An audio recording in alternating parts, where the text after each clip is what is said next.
Oxford Bookworms Stage 1. One-Way Ticket by Jennifer Bassett.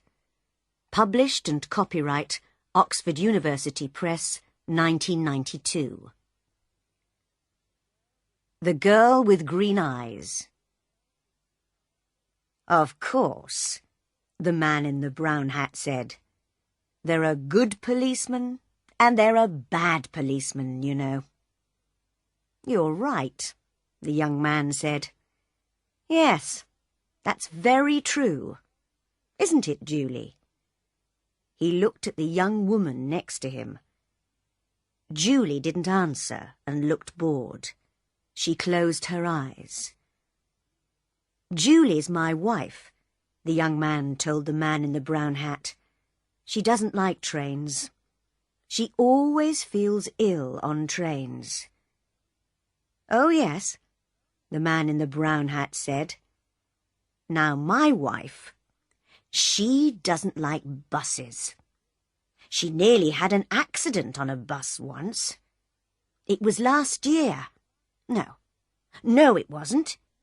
It was 2 years ago. I remember now. It was in Manchester. He told a long, boring story about his wife and a bus in Manchester. It was a hot day and the train was slow. There were 7 people in the carriage. There was the man in the brown hat, the young man and his wife Julie, a mother and 2 children, and a tall, dark man in an expensive suit. The young man's name was Bill. He had short brown hair and a happy smile. His wife, Julie, had long red hair and very green eyes, the colour of seawater. They were very beautiful eyes. The man in the brown hat talked and talked. He had a big red face and a loud voice. He talked to Bill because Bill liked to talk too. The man in the brown hat laughed a lot, and when he laughed, Bill laughed too. Bill liked talking and laughing with people. The 2 children were hot and bored. They didn't want to sit down. They wanted to be noisy and run up and down the train. Now sit down and be quiet, their mother said. She was a small woman with a tired face and a tired voice. I don't want to sit down, the little boy said. I'm thirsty. Here, have an orange, his mother said. She took an orange out of her bag and gave it to him. I want an orange too, the little girl said loudly. All right, here you are, said her mother. Eat it nicely now. The children ate their oranges and were quiet for a minute. Then the little boy said, I want a drink. I'm thirsty. The tall, dark man took out his newspaper and began to read.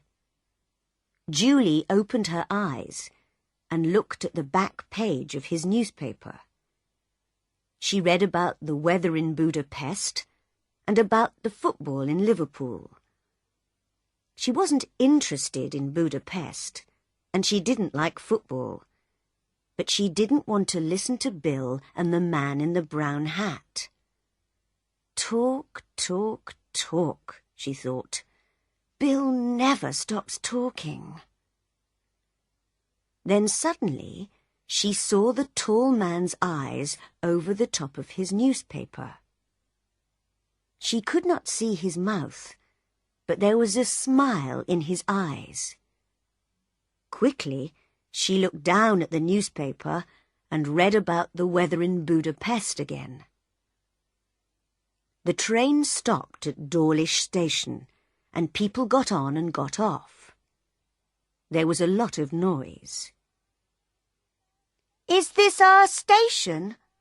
the little girl asked. She went to the window and looked out. No, it isn't. Now sit down, her mother said. We're going to Penzance, the little girl told Bill, for our holidays. Yes, her mother said. My sister's got a little hotel by the sea. We're staying there. It's cheap, you see. Yes, the man in the brown hat said. It's a nice town. I know a man there. He's got a restaurant in King Street. A lot of holiday people go there. He makes a lot of money in the summer. He laughed loudly. Yes, he said again. You can have a nice holiday in Penzance. We're going to St Austell, Bill said. Me and Julie. It's our first holiday. Julie wanted to go to Spain, but I like St Austell. I always go there for my holidays. It's nice in August. You can have a good time there too. Julie looked out of the window. Where is Budapest? She thought. I want to go there. I want to go to Vienna, to Paris, to Rome, to Athens. Her green eyes were bored and angry. Through the window, she watched the little villages and hills of England. The man in the brown hat looked at Julie. You're right, he said to Bill. You can have a good time on holiday in England. We always go to Brighton, me and the wife. But the weather... We went one year and it rained every day. Morning, afternoon and night. It's true, it never stopped raining. He laughed loudly. We nearly went home after the first week. Bill laughed too. What did you do all day then? He asked. Julie read about the weather in Budapest for the third time. Then she looked at the tall man's hands. They were long, brown hands, very clean. Nice hands, she thought. He wore a very expensive Japanese watch. Japan, she thought. I'd like to go to Japan. She looked up and saw the man's eyes again over the top of his newspaper. This time she did not look away. Green eyes looked into dark brown eyes for a long, slow minute. After Newton Abbot station, the guard came into the carriage to look at their tickets. Now then, he said, where are we all going? This train's late, the man in the brown hat said. 20 minutes late by my watch. 10 minutes, the guard said. That's all. He smiled at Julie. The tall, dark man put his newspaper down, found his ticket, and gave it to the guard. The guard looked at it. You're all right, sir, he said. The boat doesn't leave Plymouth before 6 o'clock. You've got lots of time. The tall man smiled, put his ticket back in his pocket, and opened his newspaper again. Julie didn't look at him. A boat, she thought. He's taking a boat from Plymouth. Where's he going? She looked at him again with her long green eyes. He read his newspaper and didn't look at her, but his eyes smiled. The train stopped at Totnes station and more people got on and off. Everybody's going on holiday, Bill said. He laughed. It's going to be wonderful. No work for 2 weeks. It's a nice, quiet town, St. Austell. We can stay in bed in the mornings and sit and talk in the afternoons and have a drink or two in the evenings. Eh, Julie? He looked at his wife. Are you all right, Julie? Yes, Bill, she said quietly. I'm okay. She looked out of the window again. The train went more quickly now, and it began to rain. Bill and the man in the brown hat talked and talked. Bill told a long story about 2 men and a dog, and the man in the brown hat laughed very loudly. That's a good story, he said. I like that. You tell it very well. Do you know the story about... And he told Bill a story about a Frenchman and a bicycle. Why do people laugh at these stories? Julie thought. They're so boring. But Bill liked it. Then he told a story about an old woman and a cat, and the man in the brown hat laughed again. That's good too. I don't know. How do you remember them all? Because, Julie thought, he tells them every day. I don't understand, the little girl said suddenly. She looked at Bill. Why did the cat die? Shh! Be quiet, her mother said. Come and eat your sandwiches now.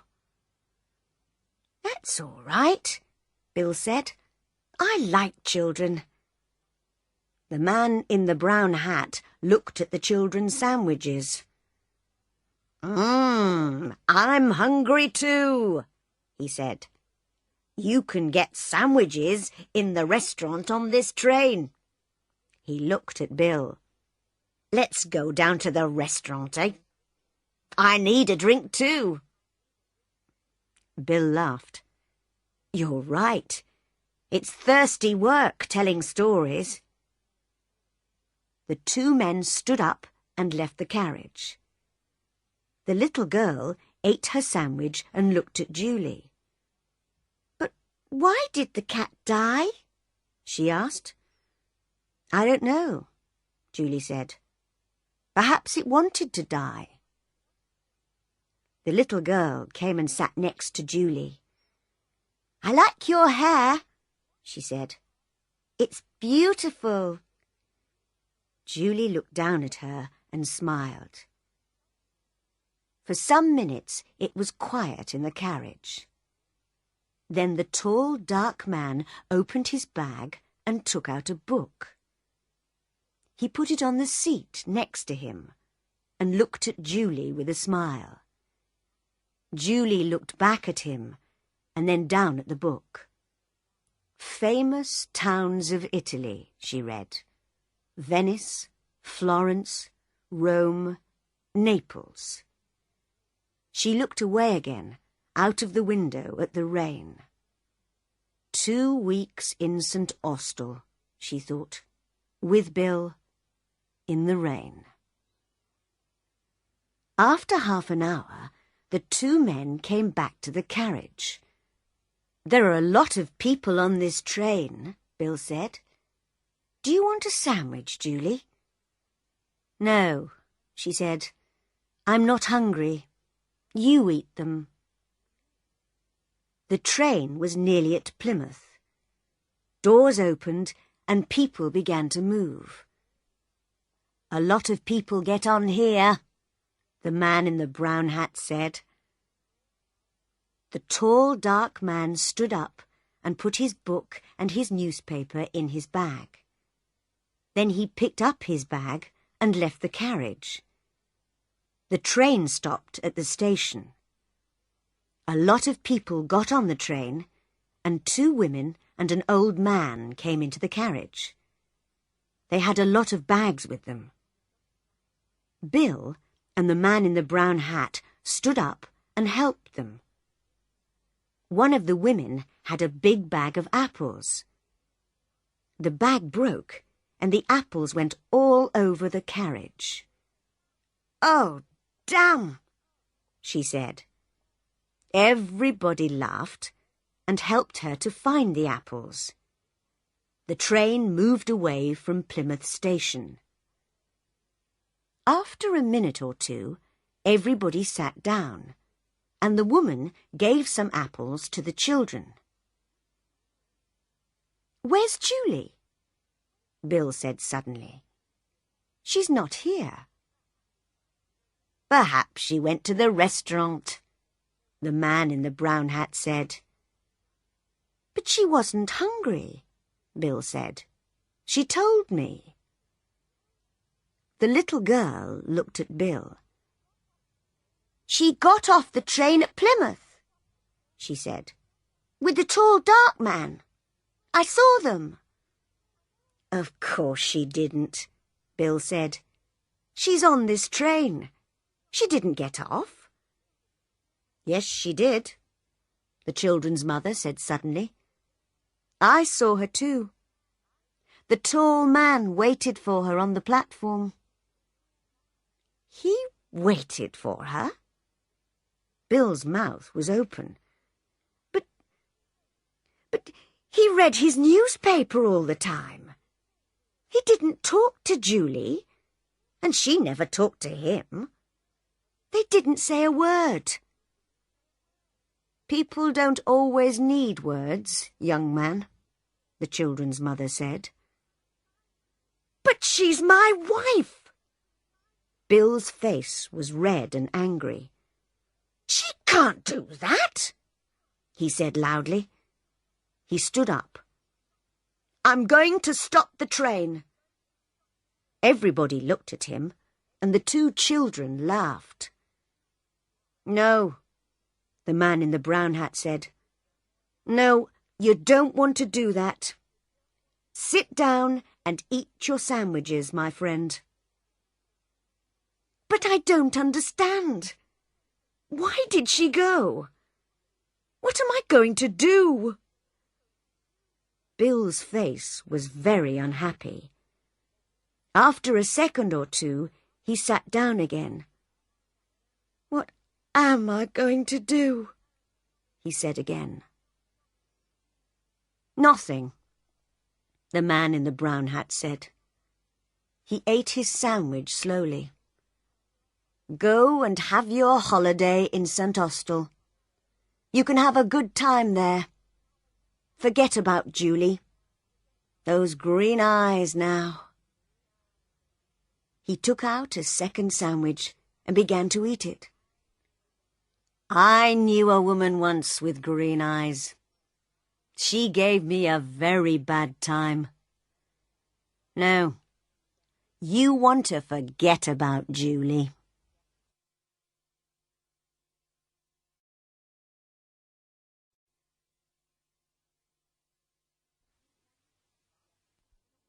South for the winter. I never stay in one country for a long time. It gets boring. I like to move on, see new places, meet different people. It's a good life, most of the time. When I need money, I get a job. I can do most things. Hotel and restaurant work, building work, picking fruit. In Europe, you can pick fruit most of the year. You need to be in the right country at the right time, of course. It's not easy work, but the money's not bad. I like to go south in the winter. Life is easier in the sun, and Northern Europe can get very cold in the winter.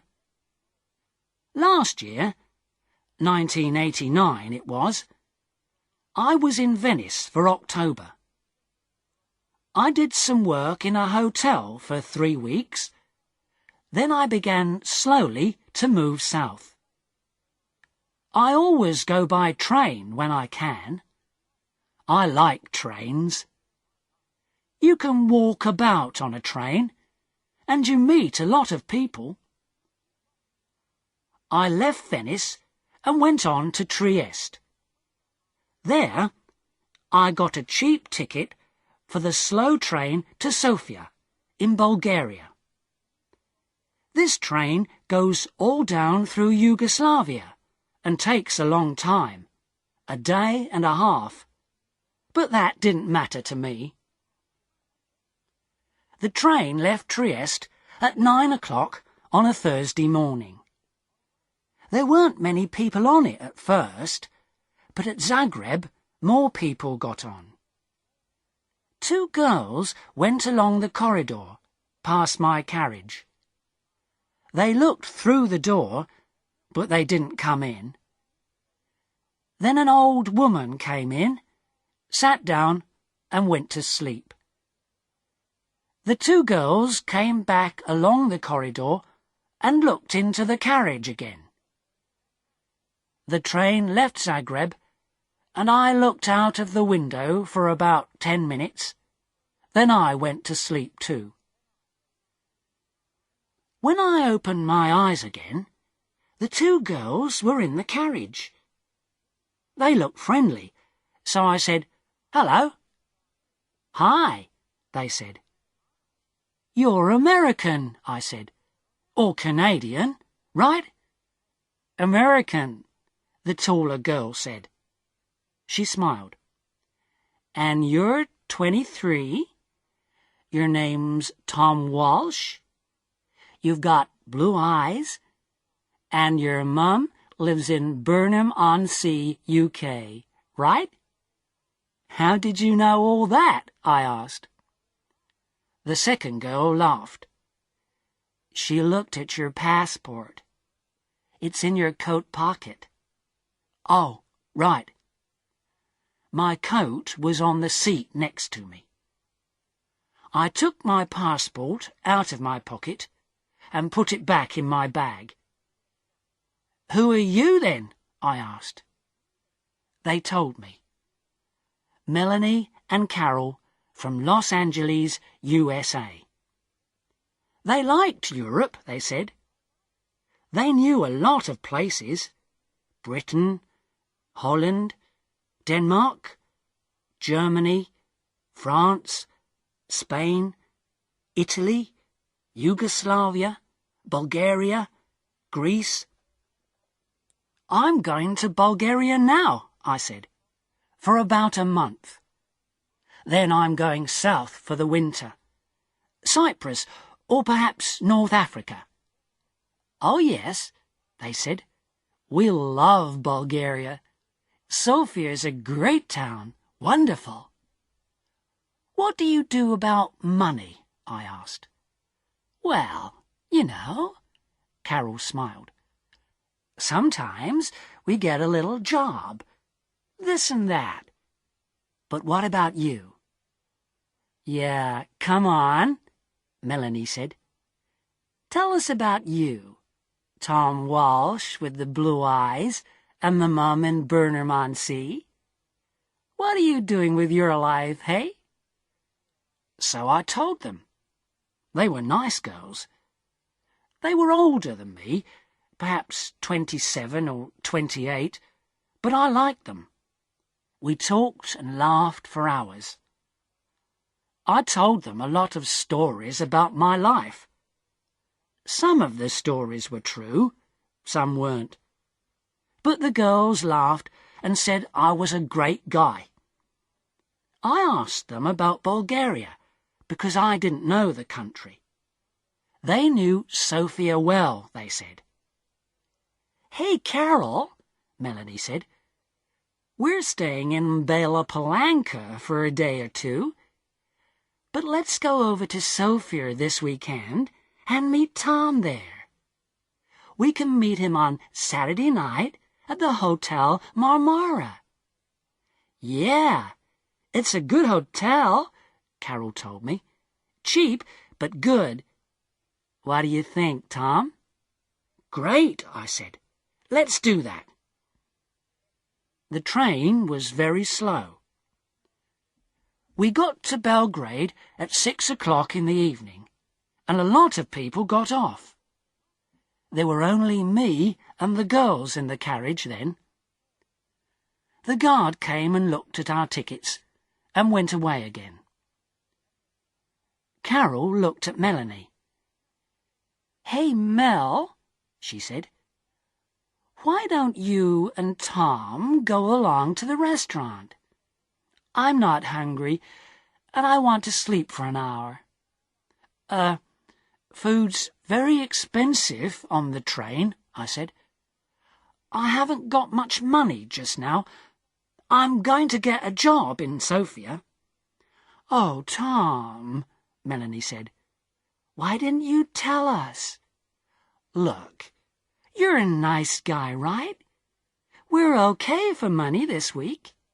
We can buy you a meal." "Of course we can," Carol said.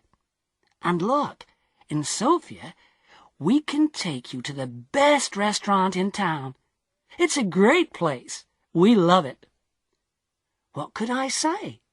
I was hungry. They had money. I didn't. So Melanie and I went to the restaurant and had a meal. When we came back, Carol was still alone in the carriage. Melanie put her feet on the seat and went to sleep. At Nis, some more people got on the train, and 2 old men came into our carriage. They looked at Melanie's feet on the seat and talked in loud voices. Carol laughed, and Melanie opened her eyes and sat up. "Are we nearly there?" she asked Carol, and looked out of the window. "Yeah, about half an hour, I think." "Why are you getting off at Bela Palanka?" I asked. "What are you going to do there?" Melanie smiled. "Find a cheap hotel, meet people, take a look at the town, you know." "Just for a day or 2, Carol said. "But there's nothing there." "Oh, well, you never know," Melanie laughed. "See you in Sofia, right? On Saturday night. The Hotel Marmara, okay? 8 o'clock, Carol said. "Don't forget now." "Okay, great," I said. "See you there." The train came into Bela Palanka and stopped. The 2 girls got off and stood on the platform. They smiled at me through the window. "Saturday, 8 o'clock, Melanie shouted. "Okay," I called. They couldn't hear me because of the noise in the station. They smiled again, picked up their bags, and walked away. Nice girls. I'm going to have a great time in Sofia, I thought. The train left Yugoslavia and crossed into Bulgaria at 2 o'clock in the morning. Then the train stopped at some village. I don't remember the name. I ate an apple and looked out of the window. Suddenly, there were a lot of policemen on the train. Everybody in the carriage sat up and began to talk. "What's happening?" I said in Italian to the old man next to me. "I don't know," he said in bad Italian. "Perhaps they're looking for somebody. Look, the police are taking some people off the train." Then 2 policemen came into our carriage, a tall, thin one and a short, fat one. They looked at everybody carefully, and then they looked at me again. "Come with us, please," the fat policeman said in English. "What, me?" I said. "Why? What's the matter?" "And bring your bag with you," the tall policeman said. I began to ask a question, but policemen never like questions from young men with long hair. So I stayed quiet, picked up my bag, and went with them. In the station building, there were a lot more policemen and some people from the train. They were all young people, I saw. Some were afraid, some were bored. The police looked in everybody's bags, and then the people went back to the train. My two policemen took me to a table. "Your passport, please," the fat policeman said, "and open your bag." They looked at my passport, and I opened my bag. There was a young policewoman with red hair at the next table. She had a nice face, so I smiled at her, and she smiled back. "Aha!" the tall policeman said suddenly. All my dirty shirts and clothes were out on the table. The policeman picked up my bag and turned it over. Onto the table, out of my bag, fell packet after packet of US American dollars. Nice new dollars. $50 notes in big packets. A lot of money. My mouth opened and stayed open. I couldn't find my voice. I was suddenly a very interesting person, and a lot of police ran up to our table and stood behind me. 50,000, 100,000, 150,000. There's $200,000 here, the tall policeman said. "What an interesting bag, Mr. Tom Walsh." I found my voice again quickly. "But it's not my bag," I shouted. There was a big, happy smile on that policeman's face. "Well," he said, "it's got your name on it. Look." So I looked. And of course there was my name. And yes, of course, it was my bag. So how did $200,000 US get into my bag? "You cannot bring US dollars into this country," the fat policeman said. He had very short grey hair and little black eyes. He didn't smile once. "But I didn't bring them," I said quickly. "They're not my dollars. I never saw them before in my life, and—" There was a lot of noise in the station. I looked out of the window and saw my train. Slowly it began to move. "Hey!" I shouted. "That's my train!" The tall policeman laughed. It was a great day for him. "Oh, no," he said. "You're not getting back on that train. You're staying here with us, in our beautiful country." He smiled happily. So, I never got to Sofia on Saturday. I was very unhappy about that. I wanted to have a little talk with Melanie and Carol. Ask them one or two questions, you know.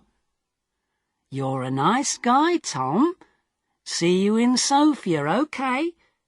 Take you to the best restaurant in town. Yeah, great." And I never got down to Cyprus or North Africa that winter. Oh well, I live and learn. It's not an easy life in prison, but it's warm in winter, and the food's not bad. And I'm meeting some interesting people. There's a man from Georgia, USSR. Boris, his name is. He comes from a place by the Black Sea. He's a great guy. When we get out of here, he and I are going down to Australia. Brisbane, perhaps, or Sydney. Get a job on a ship. Start a new life. Yeah, next year's going to be okay.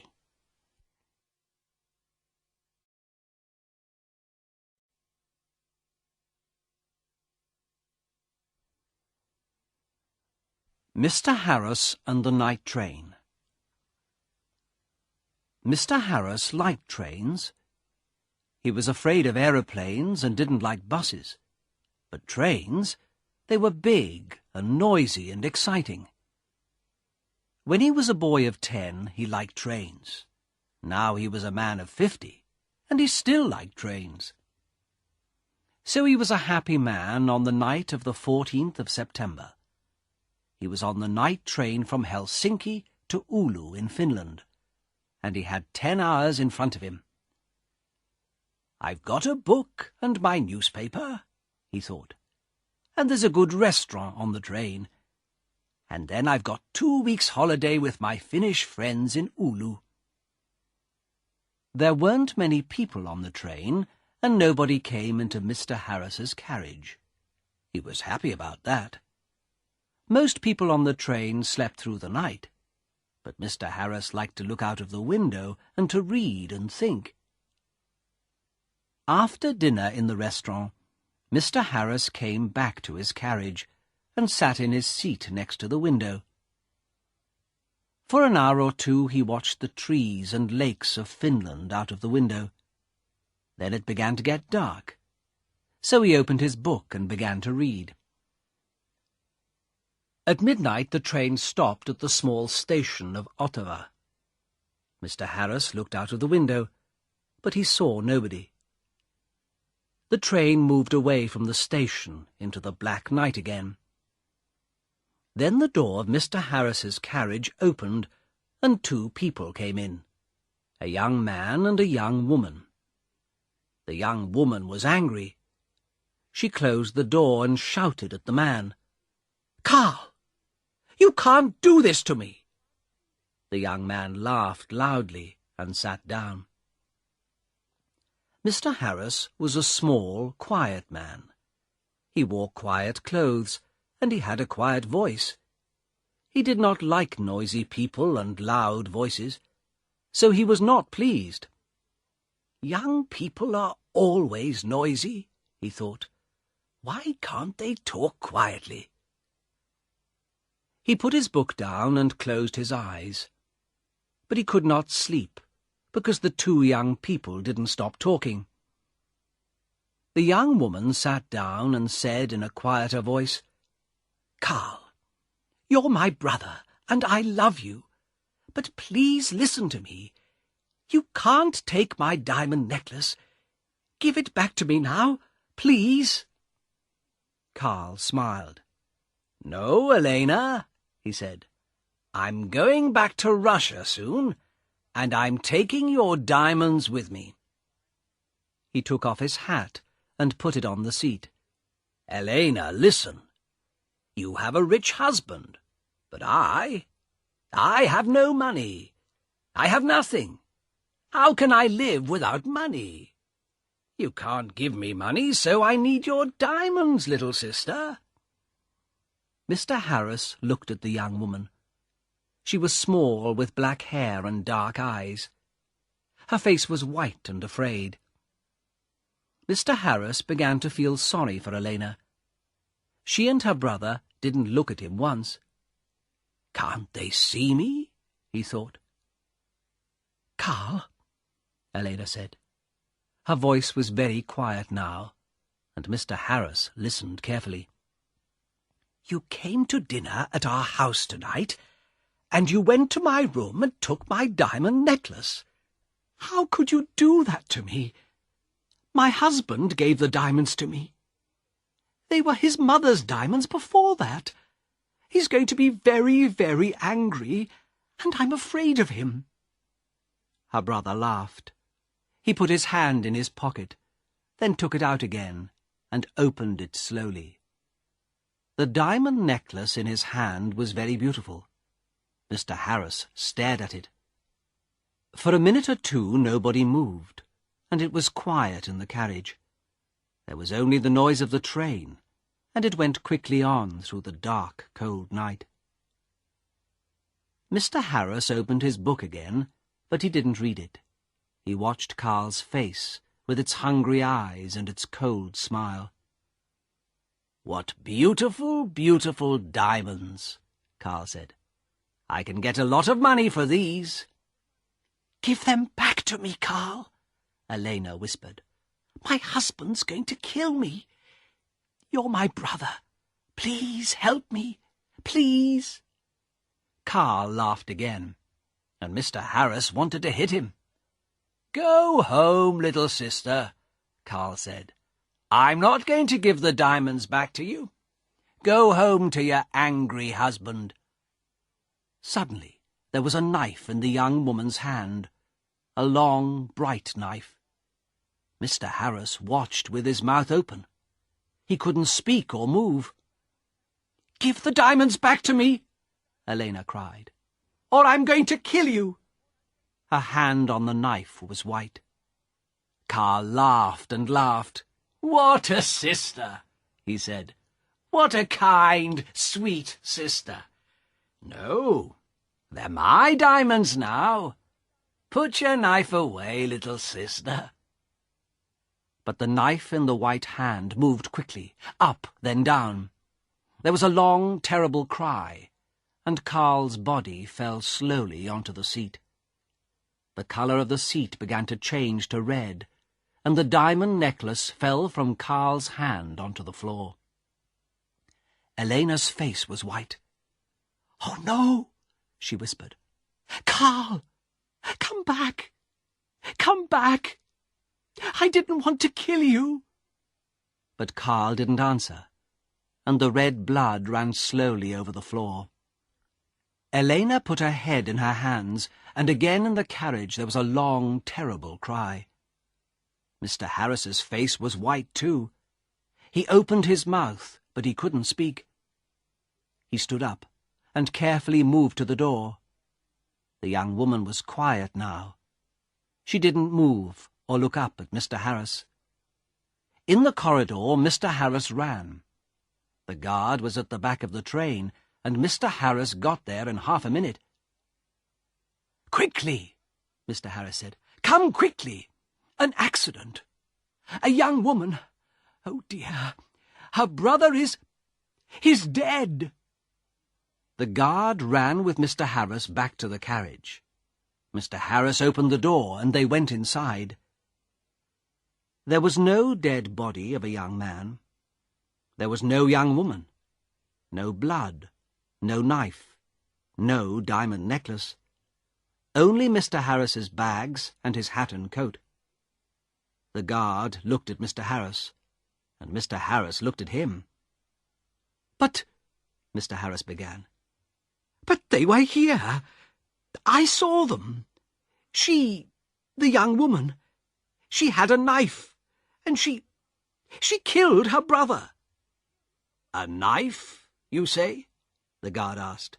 "Yes," Mr. Harris said quickly. "A long knife.